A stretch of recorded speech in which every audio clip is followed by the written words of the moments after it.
এদিকে আবদিন হাসপাতালের 6 শিশুর মৃত্যুর ঘটনায় আজ তদন্ত প্রতিবেদন জমা দেবে স্বাস্থ্য অধিদপ্তর। এ নিয়ে আরও জানাতে যুক্ত হচ্ছেন আরিফ হোসেন। আরিফ, কয়টা নাগাদ তদন্ত প্রতিবেদন জমা দেয়া হবে আর প্রতিবেদনে কি তথ্য উঠে এসেছে, জানতে পেরেছেন কিছু?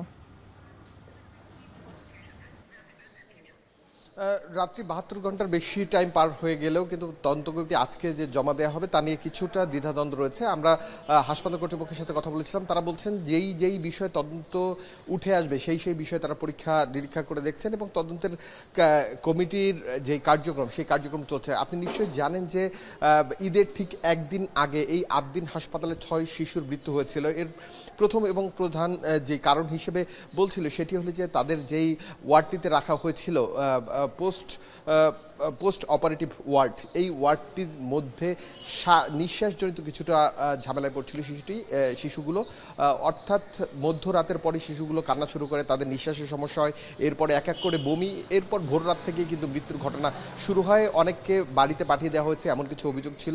এখানে যারা এই ঘটনায় একটি মামলা হয়েছে এবং এই মামলায় তদন্ত করে দেখছে পুলিশও। তারা ওই দিন রাতে কারা কারা দায়িত্বশীল ছিলেন এবং কারা ওখানে ছিলেন সবাইকে জিজ্ঞাসাবাদ করছেন। সবকিছু মিলিয়ে এই যে ভবনের স্ট্রাকচার, সেই ভবনের স্ট্রাকচারটি কিভাবে করা হয়েছে, সেটি বিল্ডিং কোড মানা হয়েছে কিনা স্বাস্থ্য অধিদপ্তরের, এছাড়া হলো গিয়ে রাজুকের যে বিল্ডিং কোডটি রয়েছে একটি হাসপাতাল নির্মাণের ক্ষেত্রে, এছাড়া বিশ্বের অন্যান্য দেশের হাসপাতালে যে মানদণ্ড রয়েছে যে একটি বাচ্চা জন্মগ্রহণের পরে এই ধরনের জিনিসপত্র থাকতে হবে পোস্ট অপারেটিভ ওয়ার্ডে, সেই জিনিসপত্রগুলো ছিল কিনা সেগুলো খতিয়ে দেখছে। সবকিছু মিলিয়ে এখন পর্যন্ত স্বাস্থ্য অধিদপ্তর তাদের তদন্ত কমিটির যে সদস্যরা রয়েছে 3 সদস্য, সেই সদস্যরা তদন্ত করছে, জিজ্ঞাসাবাদ করছেন, তারা খুঁটিয়ে দেখার চেষ্টা করছেন আসলে শিশু মৃত্যুর কারণ কি। তবে একটি কথা বলতে চাই, তারা যে তদন্ত করছেন সেই তদন্তের কিসের ভিত্তিতে করছেন সে বিষয়টি কিন্তু এখন পর্যন্ত স্পষ্ট নয়। কারণ হলো যে আমরা দেখেছি তাদের তদন্তে অধিকাংশ ক্ষেত্রে জেরা, জিজ্ঞাসাবাদ, তবে সিসিটিভি ক্যামেরার ফুটেজ ওই দিনকার কি ঘটেছিল, ওইটার ভিতরে ছিল কিনা